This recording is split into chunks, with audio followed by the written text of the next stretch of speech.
HTML, CSS এবং bootstrap কোর্সের এই ভিডিওতে আমরা কথা বলবো CSS এর সিনট্যাক্স নিয়ে, অর্থাৎ একটা সিনট্যাক্স CSS আমরা কিভাবে লিখতে পারি। সেই জন্য আমরা প্রথমে আমাদের CSS ফোল্ডারটাই চলে যাব এবং এই ফোল্ডারের ভেতর আমরা নতুন একটা ফাইল ক্রিয়েট করব। আমরা আমাদের ফাইলটার নাম যে কোনো ইচ্ছা নাম দিতে পারি, কিন্তু বর্তমানে আমরা style.css দেব। তাহলে আমাদের নতুন আরেকটা CSS ফাইল ক্রিয়েট করা হয়ে গেল।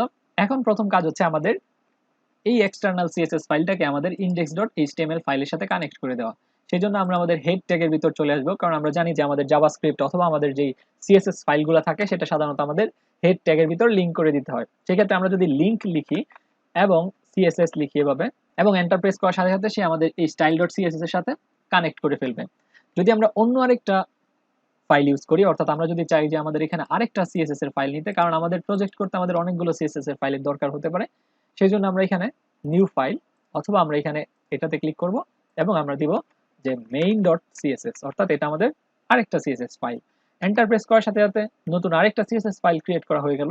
এখন এই নতুন CSS ফাইলের সাথে আমরা কিভাবে কানেক্ট করব, সেই ক্ষেত্রে আমরা এখানে চলে আসব এবং সেম ভাবে আমরা যেভাবে আমাদের প্রথম style.css কে কানেক্ট করেছিলাম ঠিক সেম ভাবে আমরা লিংক লিখব, তারপর হচ্ছে CSS এন্টার প্রেস করলে আমাদের জন্য নতুন আরেকটা CSS সে অ্যাড করে ফেলবে।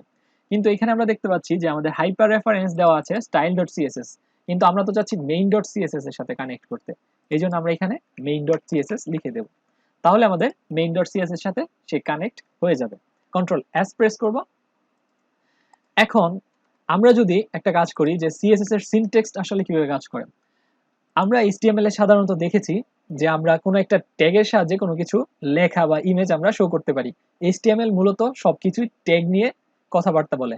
এখন আমরা যদি চাই যে আমাদের এই বডি ট্যাগের ভিতর যা থাকবে সব কিছুর কালার যেন ব্লু হয়ে যায় অথবা লাইট ব্লু হয়ে যায়, তাহলে সেটা আমরা CSS এ কিভাবে করব?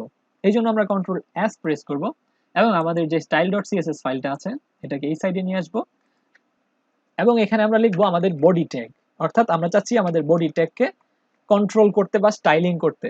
তো এভাবে লেখার পর এটার ভিতরে, অর্থাৎ এই সেকেন্ড ব্র্যাকেটের ভিতর যেই সব প্রপার্টি আমরা লিখবো সেই সব কিছুই আমাদের বডি ট্যাগের উপর অ্যাপ্লাই হবে। তো প্রথমত আমরা চাচ্ছি ব্যাকগ্রাউন্ড চেঞ্জ করতে, অর্থাৎ আমরা চাচ্ছি ব্যাকগ্রাউন্ডের কালারটা লাইট ব্লু করে দিতে।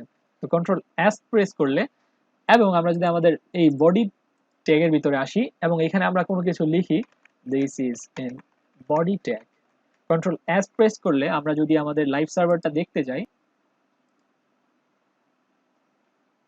তাহলে আমরা দেখতে পাচ্ছি যে বর্তমানে কোনো কিছু অ্যাপ্লাই করা হয়নি। সেই জন্য আমরা আমাদের style.css এ চলে আসব এবং এখানে কন্ট্রোল এস প্রেস করব। তো বর্তমানে আমাদের কোনো কিছু কিন্তু অ্যাপ্লাই করা হয়নি, কারণ আমরা এখানে একটা ভুল করেছি। তো আমরা কি ভুল করেছি সেটা যদি আমরা খুঁজতে যাই তাহলে আমরা দেখব যে আমাদের ইন্ডেক্স এই ফাইলটার মধ্যে যখন আমরা লিংক করেছিলাম আমাদের এই style.css এ, সেই ক্ষেত্রে কিন্তু আমরা style.css ডিরেক্টলি বলে দিয়েছিলাম যে style.css, কিন্তু আমরা যদি একটু লক্ষ্য করি আমাদের কিন্তু এই ইন্ডেক্স ফোল্ডারের সাথে, অর্থাৎ ইন্ডেক্স ফাইলের যে ফোল্ডারের ভিতরে আছে সেখানে কিন্তু আমাদের style.css নাই, অর্থাৎ আমাদের এই CSS ফাইলটা হচ্ছে CSS ফোল্ডারের ভিতরে। সেই ক্ষেত্রে আমাদের অবশ্যই CSS ফোল্ডারটা এখানে উল্লেখ করতে হবে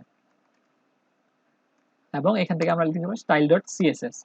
আমরা যদি এভাবে কানেক্ট করে দেই সেই ক্ষেত্রে কেবল আমাদের এই CSS ফাইলটা কাজ করবে, কারণ সেটা হচ্ছে আমাদের একটা ফোল্ডারের আন্ডারে রয়েছে। তো আমাদের অবশ্যই এভাবে তাকে কানেক্ট করতে হবে। সেম ভাবে আমরা যদি main.css কে কানেক্ট করি, প্রথমে আমাদের CSS ফোল্ডার, তারপর হচ্ছে main.css। কন্ট্রোল এস প্রেস করলে এবার আমরা দেখতে পারবো যে আমাদের ফাইলটা কিন্তু বর্তমানে চেঞ্জ হয়ে গেছে, অর্থাৎ আমাদের ওয়েবসাইটটার ব্যাকগ্রাউন্ড কিন্তু চেঞ্জ হয়ে গেছে, লাইট ব্লু হয়ে গেছে। তো এখন আমরা একটু খেয়াল করবো আমাদের CSS এর সিনট্যাক্সের উপর। আমরা যদি এদিকে আসি তাহলে আমাদের যে সিনট্যাক্সটা এখানে আছে সেটা হচ্ছে ব্যাকগ্রাউন্ড কালার লাইট ব্লু। তো CSS এর ক্ষেত্রে প্রথম আমাদের একটা সিলেক্টর থাকে, অর্থাৎ আমরা কোন ট্যাগটাকে অথবা কোন আইডি অথবা কোন এলিমেন্টকে আমরা চেঞ্জ করতে চাচ্ছি সেটা আমাদের ফার্স্টে বলে দিতে হয়। যেমন এখানে হচ্ছে আমাদের বডি ট্যাগ, এর মানে হচ্ছে আমরা চাচ্ছি যে আমাদের বডি ট্যাগের ভিতর যা আছে সবগুলোকে আগে তুমি সিলেক্ট করো। তো সে যখন এই বডি ট্যাগটা পাবে তখন সে বডির ভিতরে যা আছে, অর্থাৎ ওই ট্যাগটার ভিতরে যা আছে সবকিছুকে সে সিলেক্ট করবে।